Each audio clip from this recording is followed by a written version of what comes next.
Yamoussoukro, réputé pour ses belles bâtisses, ses repères touristiques et son rallye Bondama. Bref, Yamoussoukro ne se résume pas qu'à ça.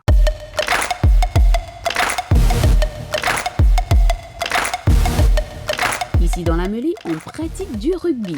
Ce sport au cœur de l'actualité dans cette cité pour les mois à venir.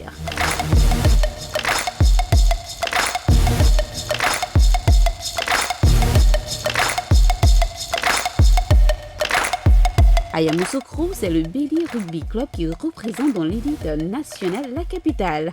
Chaque année, les amoureux du rugby dans la région du Bélier organisent un rendez-vous rugby devenu une tradition, le rugby de Pentecôte. Le rugby de Pentecôte, comme son nom l'indique, se tient le jour de la Pentecôte et prend en compte des équipes invitées pour la circonstance. Jean-Baptiste Kouassi est le président du comité d'organisation de ce grand rendez-vous. Il nous reçoit ici chez Franck au Brennus, un endroit où les amoureux du rugby peuvent parler lors des troisième mi-temps.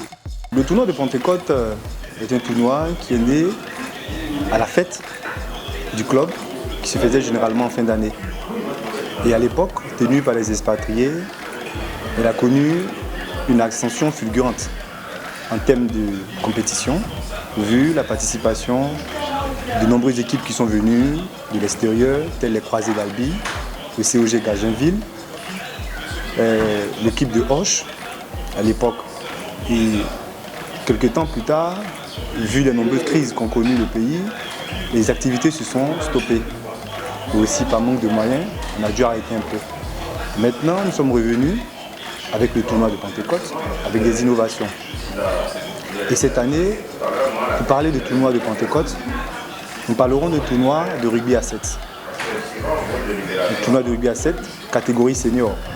Et des tournois et des matchs de gala avec des vétérans.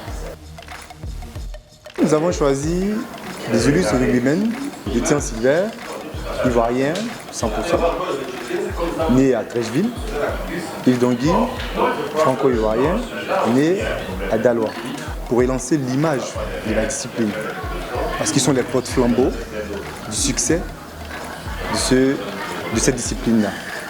Et donc, c'est partant de cette idée que nous avons voulu que ces personnes qui ont réussi dans le rugby, qui ont réussi à faire carrière professionnelle dans le rugby, viennent porter le flambeau pour permettre de faire avancer le rugby en Côte d'Ivoire. Donc en ramenant toutes ces stars du rugby à Yamoussoukro, nous savons que les caméras du monde entier, connaissant ces pros, se tourneront un temps soit peu pendant ces 3 jours sur Yamoussoukro afin de lui permettre de se relancer.